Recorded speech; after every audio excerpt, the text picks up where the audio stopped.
Miss Bonokyempem. Mobi akwa basronko edebaha. Sena na otwese ne ye no. Saa na ne so ye hia ena ye no. Obi bebisa se eden enene ana se eden ne Miss Bonokyempem.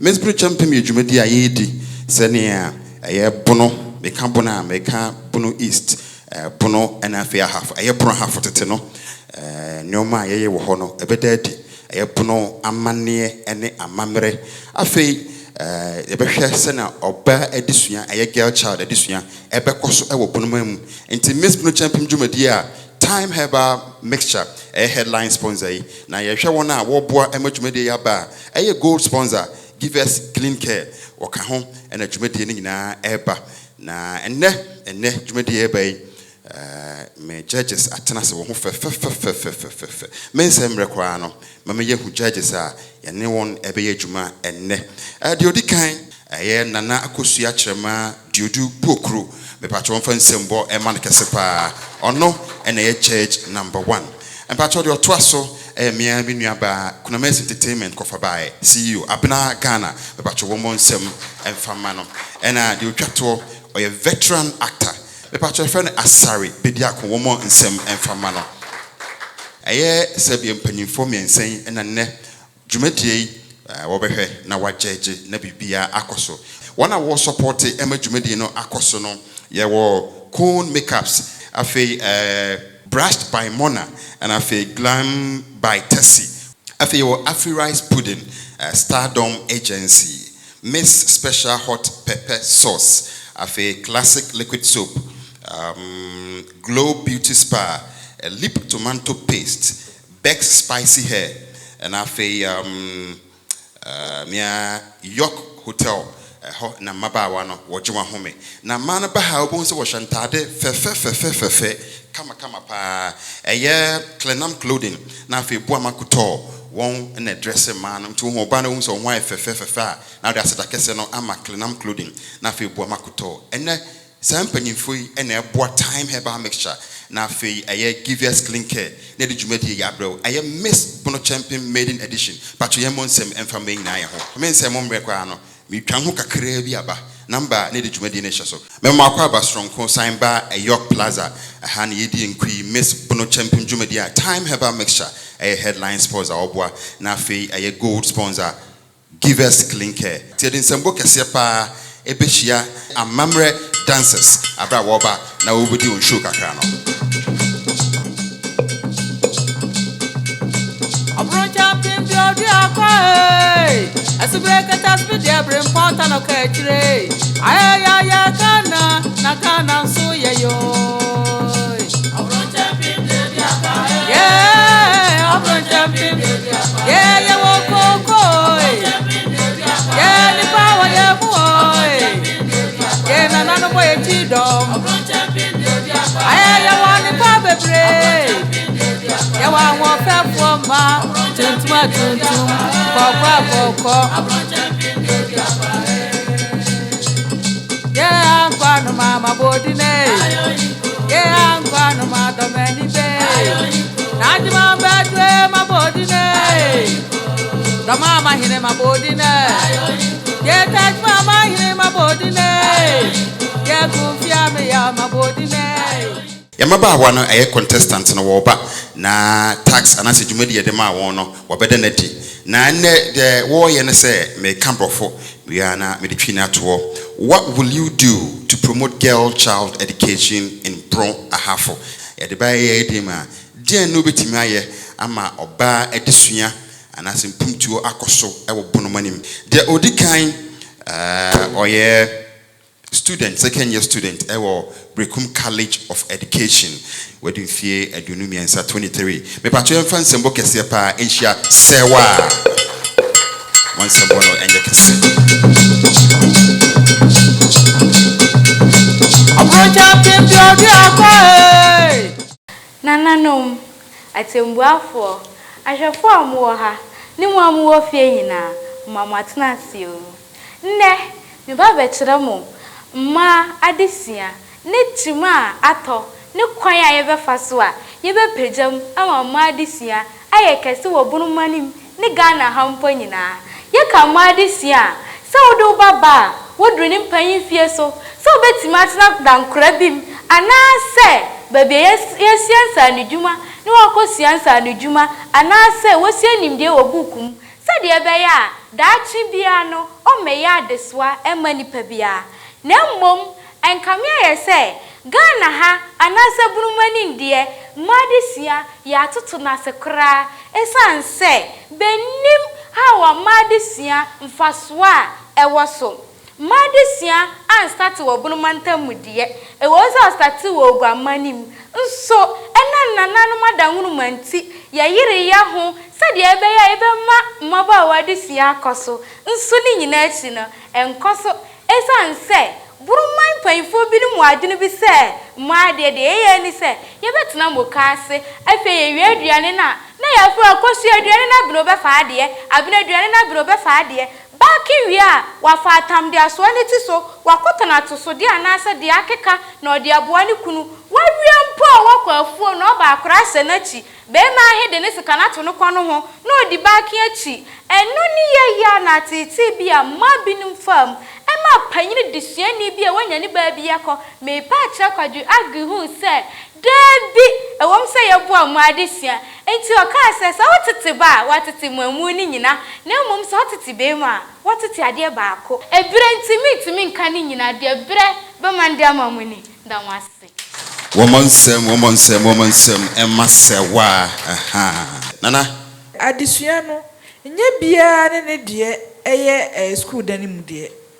Bi wo ho a osua koduru baabi a na sanu adwuma mom ewo ne mu enu mom be boa no a cha ne se obe classroom de no obe to aso e da asese wa. The next contestant no ofi drobo jama manim na wadu fie aduonu miensa 23. Mepacho mo nsem kese pa Emma Osua abra oba be kire don so betimi ni aboa Bonokyempem bi odi akwa asubrekat asbi de abrim ponta no ka kire nananom atemuafo mane mema yahiem nnuano mane ho akansi nchia ho ndini de owusu a mfiri drobo a ewo jama mansim na nnen ohasa mema ho ahukwana mefa so a mema masukuko akonanim ewo bono ene ahafomo. Girls' child education goes beyond getting girls into school alone, but rather to ensure that they learn and feel safe while in school. Having the opportunities to complete all levels of education, to acquire knowledge and skills that will help them to compete in this labor world, to learn psycho-emotional and life skills that will help them to adapt to this changing world, make decisions on their own to help promote their communities and countries. Firinananom peneso ni ya bumani ntia ewo bibiem bi wupa wobati wuba na se wu nipa na de ya sefem ni nwoma sua sabade ani jale ba ko suku bebre po a onwo na ba de odi suku o yede nso nne enti sa biem wiase akonanim nyema nyina sesa enti sisi ama yehye ho abanfaso se ya hega na mani ha anampo ya bunu mani ma ye wo manim difo bebre a be ko suku nti ni banya baabi agina. The mayor made the basis and mayor no point say I will spread awareness and change that mindset to let our parents know who here somebody babe ko suku and am faso ne woso say ma another man any be koko be yale dem ho any be ma no how out so biem a o mama suku ko engo nanim ene mprewanyensan a broni kan say teenage pregnancy.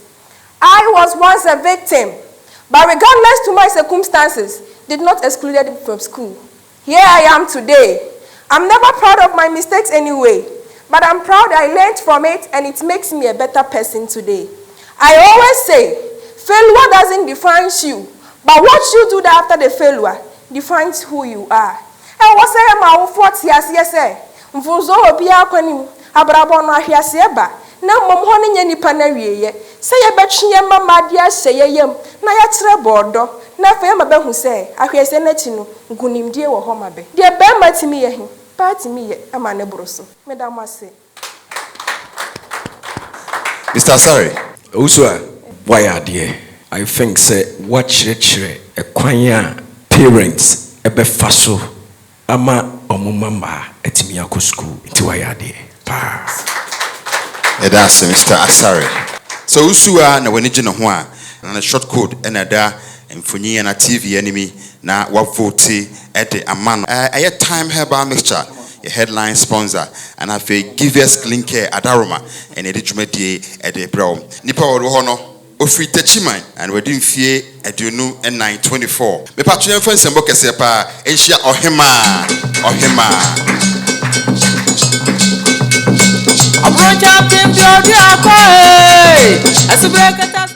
Nananom ne mpenyin for maho atenase. Honorable judges, distinguished guests, fellow contestants, ladies and gentlemen, I greet you all. Medini di ohema, mi frita chimana ewo bunu East Mantanum. Education, especially for girls, has been identified as the most important aspect of human development and a key to a successful life. So therefore, there is a saying that if you educate a man, you educate an individual.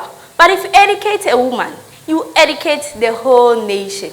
That is why girl child education is essential for the nation development and growth. Say we are saying konenim, na niyama bebre here, ma adisua. Se mi twamani hwemechia. Me hu say ma kenkan ni mofra adisua. Ya ka achiri. Potoka say beka no say girl child education. We are lagging behind. Nananom ne mpanyimfo. Me pamocho. Me wanyema mienu simeni so ampesa memfa moa emprempren na ema sukukọ enkonka ne ewoye bunu mantan yimu. Potoka beka no say short term process. Na die di kan ne say mehwe se metiku a bebe kwa afiefie mu ensore esuku ahodo a wo mantan ma na bebe fa abefu mfidie so na ba kyerɛkyerɛ awofo ne ma a ɛwɔ mantan se be ko school a bebe boa ama ahokyerɛ ana ohia wo ye fie mu awododo ana yare kodi ewu a eye HIV AIDS wo ye bunu mantan mu ɛso ate nye no nko afei bebe ba benyini abeye ematitiro ti se ya de nyina ye maamenom Teresa Kofuo Lodina Mahama Abena Ghana Odako na Mess Entertainment ano Justina Ousuba na hene ne mia midina he bunu man nyina ye nsori waka ni yenye ya bunu mantani ye sanse bunu mantan ye dia medamase Abena me find few so Ohima ati say bacho ye ade ne mu nyina mo yare na bacho dabi Nra akra wo rehezi na mfim ne ye mo ba obegina he aso nka wo ye kura tofo mo ho ye bacho ho ye pa bacho yo o baby wa mo fim why medase bacho me next contestant ofri baby mienu eye nchira na afi nkranza wadin fie aduonu enum 25 me bacho yemfa nsambo kese enhia JB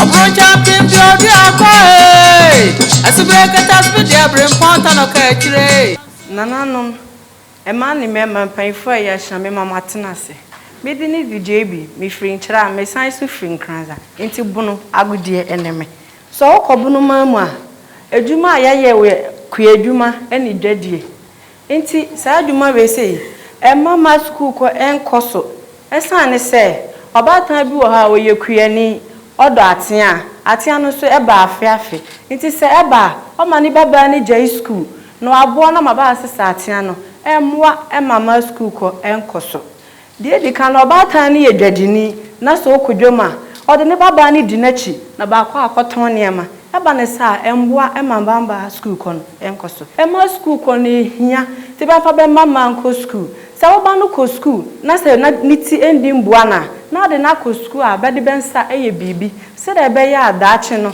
oba no so betimi anya no ho ehye mema bebere na se shawfo bebere tim obono mamu se ba de o ko school ade na de be yo aware na de be ware ane eyampa ba ko school de be ware na so se onimdi a ebe boa na mana ye adwuma ama na aboa ni kunu empo be se aboa no se de Dr. Edwin kan ye no se otete be ma watete nipa baako otete oba so a what it mamuni na se oba ne yemfon so na kofa nyinsana mama eni mama ni de school no mba betina fi say that me I made him ho yemfa to ho say me Abraham mo SS2 ne me yemfon so konye me sa bra na me maame ni ho eso me papa time machi pa ema oje me ba no ema metimi to am school so iti me sra mo momwa na we nyina yesi ano me da mase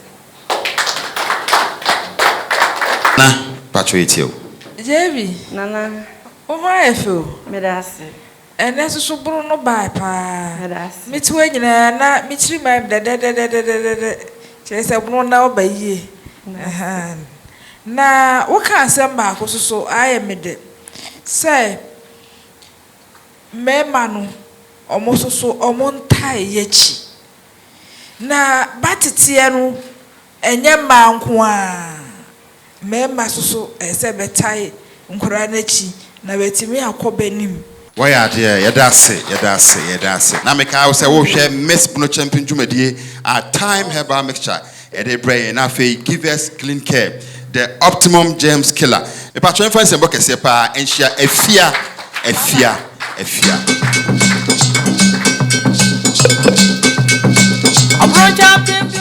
Honorable judges, fellow contestants, ladies and gentlemen, today I want to talk you through a journey. Please remember, it is not a fantasy, it is real.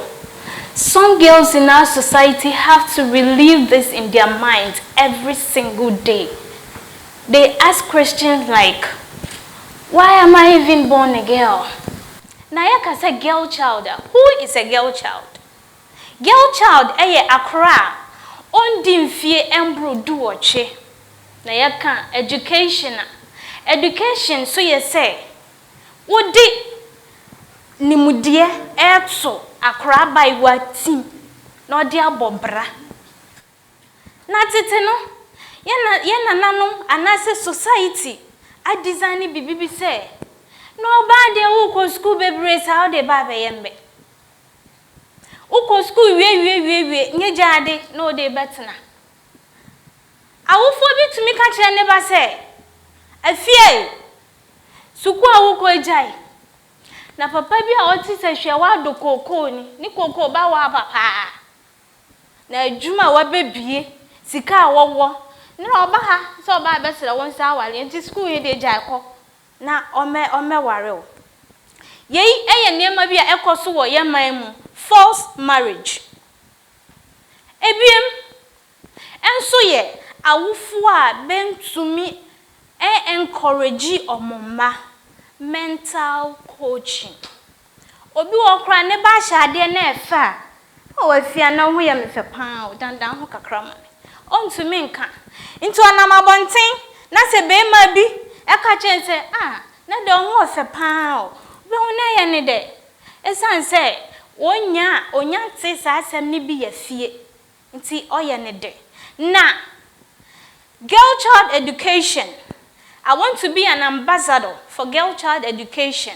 Said de be ya metumi aboabo emaiwa potentials bebre ewo mumu na omu pese omu bobra enu nti mebo modene akọ school ahoduo mu ewo me community and I say even the whole Ghana na ma chere with the help of the PTA, the assembly, the parents and the whole country at large. No magboa me said de be ya ye betumi ni nsemfie bi ato akraba ya team say hey afia we no hu sua de ya betumi abeya sa doctor he ompese oye mampanyina na aya awofo no ohye nkran me na wase afia o presentation no waka ni nyina wa chirechirem no wa chirechire wa girl child education no wetin define ye achire why are there dia otoaso ofri kentampo na wedin fie adonimuni 22 oho college of health school I work in Tampo. Me patron firm sembo kese enhia bafoa.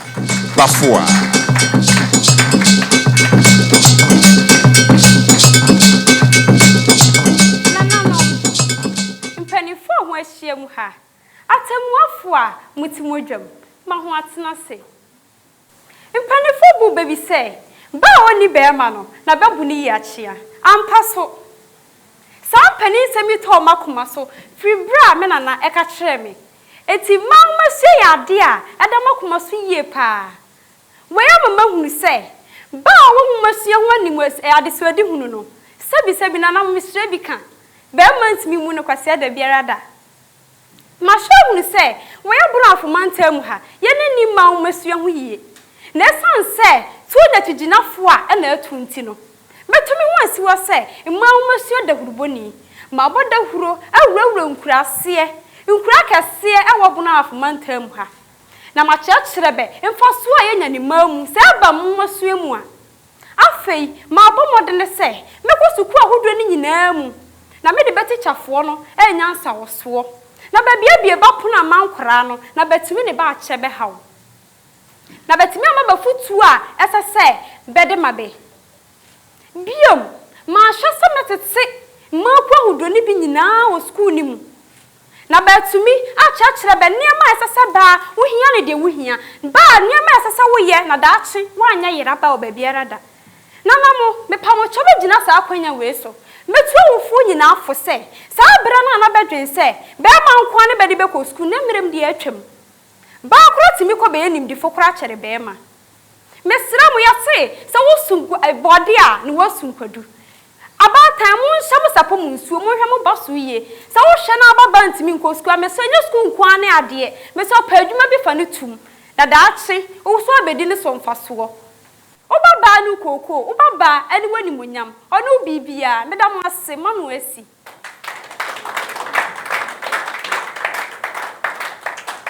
Me fan share Abena Ghana say Abena Ghana. Me pacho word. Bafo aiten. Pacho. Bono mai da was. Why? Me pacho the adu ni hoyi oko school e wo Mampon. University of Education. We din fie eduonu and 924. Na ofri prekum me pato enfan sembo kese enhia akosua enfama no Bonokyempem biodi akwa asubrekata speed ya bremponta no ka akire nrabafo ne nkrachefo aho ahia nwa ha ajajefo atituru aho ahia nwa ha nananom ahofefo aho danso maho nyina atenase. One might ask, what is girl child education at all? Girl child education is the conscious effort made to educate girls in regardless to their physical state of being, the family that they belong to, or the environment they live in. And you know, ni adofo no aho ahia nwa ha. Osane se brebo wo hoi all denti, bonyo no bata ho. Ne me kan ne makosi se. Osane se ma disua akonkane a e ma yenya mfaso bebre wo yema ni himunti. Ya woniema mienu miensa bi wo ho a osi ho kwana a sifim yie.